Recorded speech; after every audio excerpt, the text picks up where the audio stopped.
Welcome. In this video I will show you how to enable USB debugging on your TCL 32V5C TV.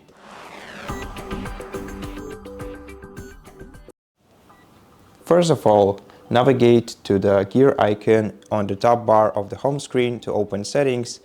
After that, in settings you're gonna have to go to device preferences menu and open about.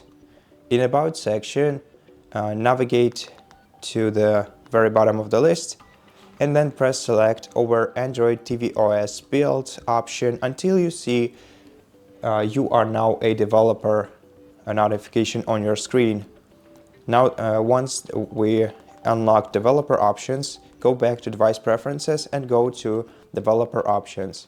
Then navigate to USB debugging and switch the toggle to the right next to this option, then press OK, and right now the USB debugging is enabled.